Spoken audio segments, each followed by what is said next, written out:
Goeiedag, kijkers en luisteraars van Kulturu TV. U ziet hem in beeld zitten, niemand minder dan Henk Ramdanan Lau, ondervoorzitter van de PALU. Goeiedag en welkom in ons programma. Ja, Natasja mag zeggen. Dank u wel voor de gelegenheid geboden. We zitten inderdaad een hele mooie omgeving hier aan de waterkant. Heel mooi gerenoveerd. Echt, het is mooi geworden. Ja, want we kwamen hier en u vertelde een verhaal over die steiger. Wat was het precies? Vroeger was het daar... Ja, het KNSM-steiger. Er waren allerlei plannen, ideeën om dat openbaar te maken, te renoveren. En dan zou je dus daar voor de markt een groot plein krijgen met de KNSM-steiger waar want je ziet mensen hier ook hengelen langs de kant. Maar dan zou je dan eigenlijk een beetje in het water, boven het water zitten. Met kiosken en dat soort dingen. Het zou aantrekkelijker worden, dus niet alleen de waterkant, maar de waterkant plus zou het worden. Maar laten we kijken, de ideeën zijn daar. Je ziet ook wat restanten van de steiger nog.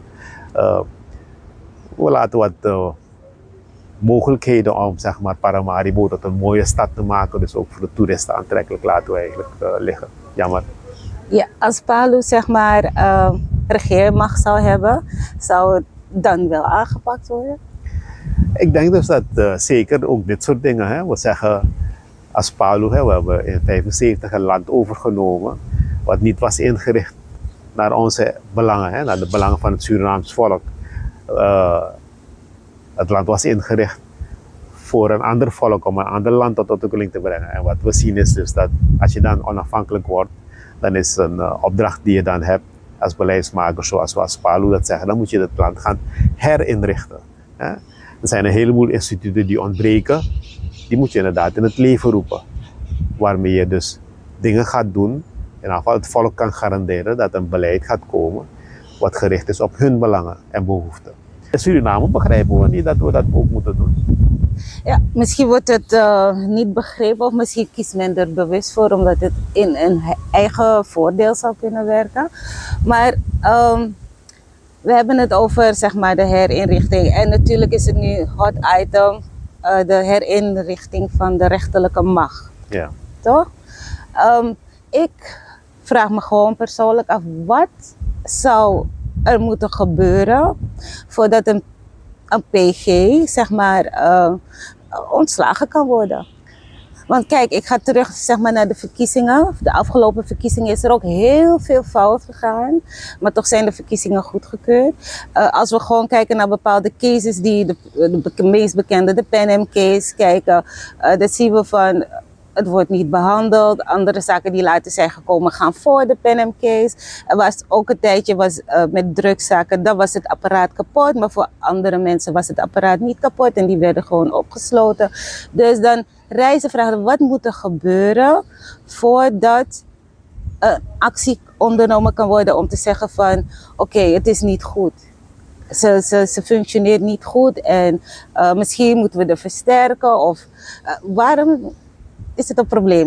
Nou kijk, we moeten goed uitkijken als we dingen als we zeggen, de PG is partijdig. Met bijvoorbeeld, sommige mensen takasari van eigenlijk PG lasbribi, pura PG. Bovendien, laat het duidelijk zijn, de president heeft alle gereedschappen en instrumenten om het proces in te zetten als zij dan de PG had willen vervangen, om die te vervangen. Het is niet zo dat de PG niet kan worden vervangen. De president had dat proces in gang kunnen zetten toch. Maar ze hebben het niet gedaan. Begrijp je? Dus, maar laten we terugkomen op dat ding van partijdigheid van die procureur-generaal. Omdat het gewoon een kwestie is die naar het Openbaar Ministerie. En de procureur-generaal bemoeien zich persoonlijk naar toch? Want er zijn bepaalde fasen gerechtelijk vooronderzoek wat onder leiding van de rechtercommissaris plaatsvindt. Er zijn allerlei rollen voor, ook officieren van justitie en noem maar op. Dus dat is een samenspel van mensen die bepaalde functies hebben binnen het Openbaar Ministerie. Dus dat vindt het Openbaar Ministerie partijdig. Begrijp je? Dus het gaat over zoveel schijven. Maar die partijdigheid, dat mensen vandaag de dag geloven dat het Openbaar Ministerie partijdig, heeft te maken met uitspraken van die politieke beleidsmakers. Zo. Die uitspraken van ex-president stond ook in het parlement. Maar nu mij ontkennen maar nu tak-takamaji PG-opdracht. Ja toch? Ja. Terwijl die beelden daar zijn. Dus Yes. het zijn die uitspraken die maken dat de samenleving de indruk heeft dat het Openbaar Ministerie niet partijdig handelt. Hè? En we zien dus nu wat de huidige coalitie doet met het benoemen van een college van PG's en nog meer de college van bestuur, no? Als Ja. dat hoor je dan het laatste nieuws. Dat je juist vanuit die partijpolitieke gedachtegang, terwijl je beweert van ik wil meer partijdigheid introduceren, met jouw benadering je juist de indruk wekt naar die samenleving dat je met iets partijdigs bezig bent. Ja toch?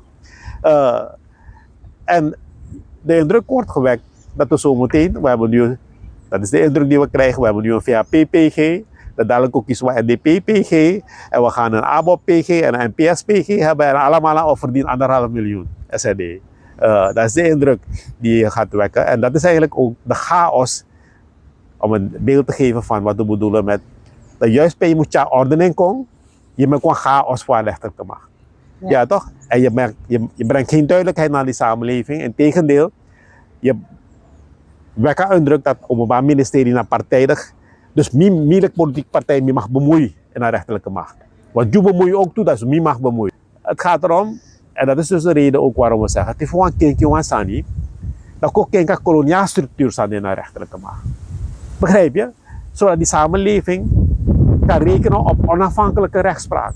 Kijk, de regering, het is een NDP-president, maar de regering bestaat uit verschillende partijen. En al die partijen hebben die in de regering zitten, dus die nu staan erachter en dan weer niet erachter. Omdat Heeft het eigenlijk wel zin om door te gaan? Omdat die benadering niet is, met welk doel willen we deze veranderingen brengen in de rechterlijke macht. Dat maatschappelijk doel, dat maatschappelijk probleem wat we willen oplossen, wordt niet geformuleerd. Elke wet, of het nou een verandering is van een wet, of een nieuwe wet die je maakt, als eerste wat je moet formuleren voor jezelf, welk maatschappelijk probleem wil je oplossen? En dat probleem, heb je dat gehoord, wat men wil? Wil men met de partijdigheid van de PG oplossen? Of de partijdigheid van de Openbaar Ministerie? Is dat het? Maar dan kan je toch andere dingen doen. Wil men kwesties die zijn aangebracht bij het Openbaar Ministerie, dat ze onvoldoende snel worden behandeld? Wil men dat probleem oplossen? Maar dan gaat het toch misschien om menskracht wat ontbreekt. Of misschien financiën, of kan je maar naar een waggie, of kan je maar naar een computer. Los dat probleem op om dingen te versnellen. Maar vanuit zeg maar 3 jaar terug was er heel veel in de media van, is er nog wel vertrouwen in de rechterlijke macht? En heel veel mensen hadden geen vertrouwen meer, dus de maatschappelijke organisaties niet, de samenleving niet. Zelfs mensen die een baan hebben in de rechterlijke macht hadden geen vertrouwen meer in de rechterlijke macht. Dus ik denk, als u die vraag stelt van wat is het probleem? Is het probleem geformuleerd? Het probleem was wel geformuleerd. Dan hoor je dat nu zeggen, we willen het vertrouwen in de rechterlijke macht herstellen. Maar waardoor komt het dat het vertrouwen er niet is? Dat moet je dus wel goed formuleren toch? Waar is dat probleem? Is het dat mensen die in de rechterlijke macht werken, er geen controle is? Dan laten we die controle inbouwen. Laten we die raad van justitie inbouwen. Die rechters die vonnis spreken, die vonnissen op inhoud en kwaliteit beoordeelt.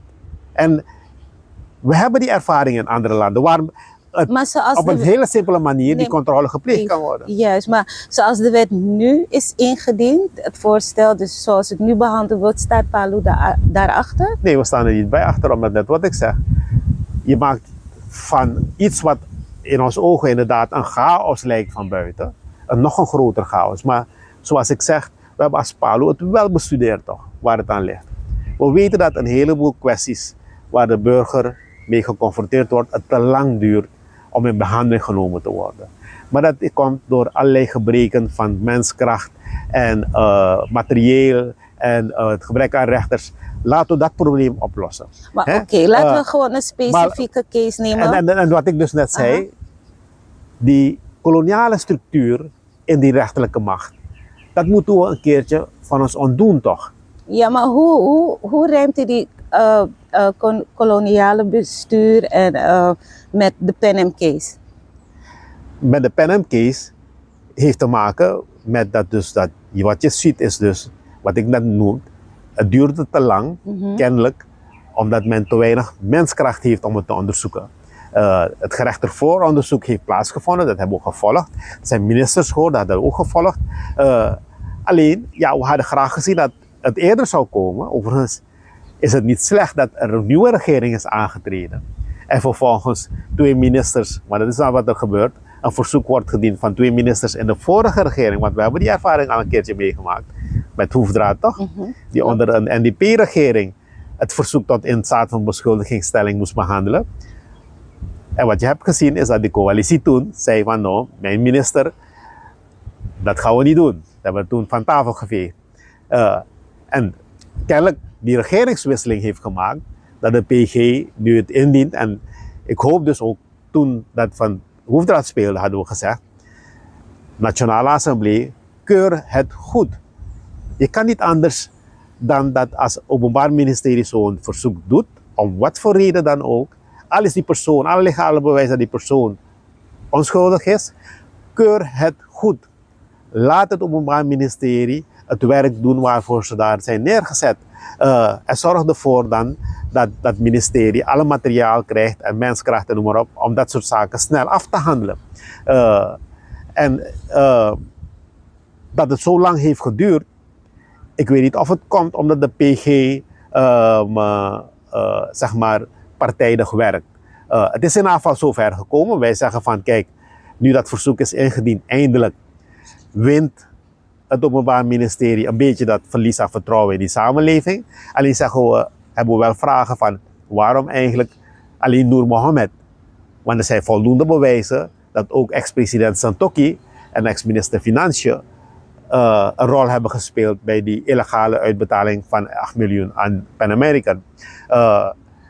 Maar misschien is het een strategie. Laten we volgen wat er nu gaat gebeuren. Want wat er nu gaat gebeuren is dus, ik denk dat het morgen is, als de Assemblée gaat dat verzoek goedkeuren. We gaan ervan uit dat het goedgekeurd gaat worden. En nu gaat de minister, ex-minister van Openbare Werken, Noor Mohammed, nu als verdachte worden gehoord.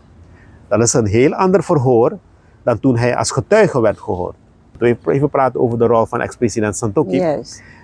Toen Noor Mohammed het verzoek tot uitbetaling bij de Raad van Ministers, die voorgezeten wordt door vicepresident Brunswijk, die heeft geweigerd om het in behandeling te nemen, omdat in eerste instantie zei de onderliggende stukken zijn er niet. Nee, ik ben hier niet mee eens, het is geen PPP, het is allerlei discussie tot 3 keer toe heeft hij geweigerd, Brunswijk. Ja. Noor Mohammed is toegestapt naar de regeringsraad, RR. Vergadering die door Santokhi wordt voorgezeten, de president. En wat we daar hebben gezien, een eerste besluit, vervolgens het tweede besluit, omdat daar niet was opgenomen de argumentatie waar men tot uitbetaling moest overgaan. Men zegt het is een PPP. En toen kwamen ze erachter, wacht even, de overeenkomst waar ze naar verwijzen, die was illegaal. Het was geen PPP-overeenkomst. En toen hebben ze een derde besluit in de regeringsraad genomen om die uitbetaling een juridisch ondergrond te geven, kennelijk. En men heeft dus in de derde besluit aangesloten bij een PPP-overeenkomst die men achteraf heeft gesloten met Pan American. Santokhi heeft dat gedaan. Dus je ziet overduidelijk de bewijzen daar dat men er alles aan heeft gedaan, kennelijk in nauw overleg met elkaar, om die uitbetaling een legale basis te geven, terwijl die er niet was. Begrijp je dus? Het is dus duidelijk dat Santokhi meegewerkt heeft aan die illegale dingen. Want die missieven zijn getekend door de president toch. En dan vervolgens, en dat komt dan de rol van Raghubar Singh als minister van Financiën om de hoek kijken. Vervolgens zegt minister van Financiën, die dus aantrad nadat minister Raghubar Singh zijn voorganger aftrad. 1 dag daarna zegt hij in een brief naar, president Santokhi van ik kan niet tot uitbetaling overgaan, was principieel, het is geen PPP en nog een aantal andere argumenten. 3 maanden later, na die derde missieve, sluit hij een overeenkomst, een afbetalingsregeling met Pan American en hij betaalt uiteindelijk $8 miljoen uit, in tegenstelling tot wat Pan American zelf zei aan minister Noor Mohammed, ik heb jullie $500.000 korting gegeven, je moet me $7,5 miljoen betalen. Ja. Dus je ziet dus dat daar die uitbetaling van $8 miljoen men niet kon doen zonder de medewerking van Raghubar Singh. Dus die heeft ook een discutabele rol gespeeld. En bovendien, waarom kan de vicepresident Brunswijk, toen de vicepresident, wel begrijpen van, Atori is faya, er zijn geen onderliggende stukken, het is geen PPP. Hij zag het wel, maar president Santokhi ziet het niet. Nee. Wat is het verschil dan? Begrijp je? En we hebben achteraf gehoord president Santokhi uitleggen in de pers. Ja, ik heb niet alle informatie gehad, maar like, u keurt 3 RVM, 3 besluitboeken in een regeringsraad. En minister Raghubar Singh legde uit in de media van ja, het was op basis van mondelinge afspraken. Dat sinds Otting overheid doet zaken op basis van mondelinge afspraken. Ja. Begrijp je? Dus de twee mensen, Santokhi en Raghubar Singh, die zijn net zo faya in onze ogen als ex-minister Noor Mohammed. Dus misschien komt het nog. Laten we in ieder geval het vervolgonderzoek afwachten van het Openbaar Ministerie als dus morgen de Nationale Assemblée het verzoek goedkeurt. Weet je wat mij verbaast? Dat nu dat de discussie aan de hand is van de hervorming van de rechterlijke macht en de PG in opspraak is, maar is dit wel een hele duidelijke case waarom men geen vertrouwen kan hebben in de PG? Want zo begonnen we van het vertrouwen in de rechterlijke macht is verdwenen en dan komt die Pen-M-case weer en dan zie je van er wordt maar 1 persoon eigenlijk verantwoordelijk gehouden, terwijl u uitlegt van wat is de rol van Santokhi, wat is de rol van Raghubar Singh en waarom zijn ze dan... Ja, en de indruk wordt gewekt alsof Noor Mohammed zal worden geofferd en de naam en de blaam gaat dragen voor die hele kwestie. En dat vinden we ook onterecht, ja. Maar laten we kijken naar het vervolgonderzoek, omdat als iemand als verdachte wordt gehoord, is het natuurlijk een andere kwestie. Ja, toch? Ja. En wat Noor Mohammed gaat braken, om het even zo te formuleren, dat weten we nu niet. Kan de winnaars jongens aan PGS wel, toch? Dus, want zij moet het juridisch onderbouwen. Dus coactief zo, ja, dingen nemen inderdaad wat meer tijd in beslag. Maar voor wat ons betreft, we hebben nog niet alle vertrouwen verloren in het Openbaar Ministerie. Okay. En als ik dan zeg als PALU ondervoorzitter, eerste ondervoorzitter van de PALU zegt van ja, kennelijk moet de PALU erbij zijn om het progressief beleid te voeren. Maar de bewijzen liggen daar toch. En we worden elke dag eraan herinnerd, ook in de Pan American kwestie toch. De kwestie van Pan American is begonnen onder de regering Bouterse Adhin. En onder de regering Santokhi heeft de NDP als de grootste partij in de oppositie de mond gehouden erover. Geen enkel interpellatieverzoek ingediend, geen enkele motie van wantrouwen ingediend tegen Noor Mohammed. Niet eens de streep getrokken naar die samenleving van de regering tot hier en niet verder. Maar waarom dan? Waarom? Omdat kennelijk ook zij boter op hun hoofd hebben in deze kwestie toch. Want nu kan de VHP weer allerlei interpellatie en de NDP weer allerlei interpellatieverzoeken indienen. Waarom kon het toen niet? Begrijp je? Dus het heeft niet te maken met, zo wisten we het niet. We gaan het onderzoeken zoals president Simons het zegt. We hebben niks beloofd. Het had daar totaal niks mee te maken toch. Men heeft willens en wetens meegewerkt aan zo'n corruptieschandaal. Kennelijk omdat zij ook daarin in deze kwestie boter op hun hoofd hebben. En dan zeggen de NDP'ers, ja, meneer Ramdan probeert de NDP ook in dit corruptieschandaal erbij te betrekken. Maar tegen me, je moet er reden voor zij de mannen doen. Als ze het niet wisten, dan stemmen we als volk op deze mensen, deze politieke partijen. Dan stemmen we op onwetende mensen toch. Is even erg als het niet erger is. Laat me in ieder geval duidelijk stellen. Zolang de PALU bestaat, moet het volk de hoop niet opgeven. Nou, kijkers en luister, dat heeft u gehoord van meneer Ramdan Lau. 50ste jubileumjaar is dit en er zullen een heleboel activiteiten plaatsvinden. Houdt u hun Facebookpagina in de gaten. Voor nu gaan we afsluiten. Ik ben Natasja Conrad. Fijne dag.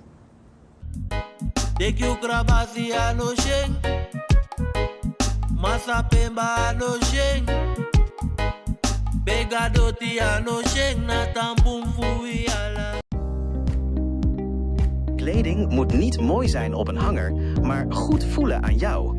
Of je nu een pak zoekt voor je werk, iets casuals voor het weekend of een sportieve outfit voor elke dag. Bij het Broekenpaleis vind je meer dan broeken. Complete outfits in grote en lange maten. Met kwaliteit die gewoon lekker zit. Liever eerst rustig thuiskijken? In onze webshop vind je dezelfde keuze. Overzichtelijk, op maat en lengte. In de winkel helpen we je graag persoonlijk. Met eerlijk advies en zonder haast. Want niet jij moet de kleding passen. De kleding moet jou passen. Voel je welkom voor persoonlijk advies. De koffie staat klaar. Of shop op je gemak via hetbroekenpaleis.nl.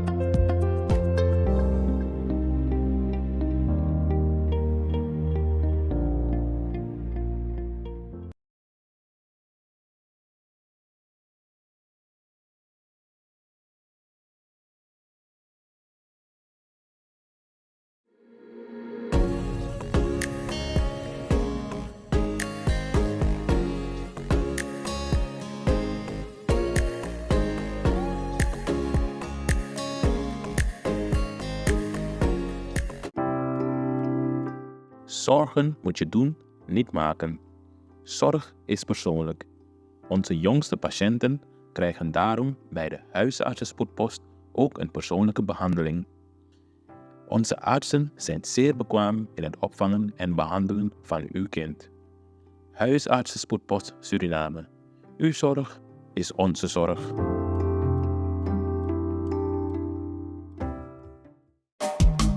Vaderland, Suriname is mijn vaderland, yeah.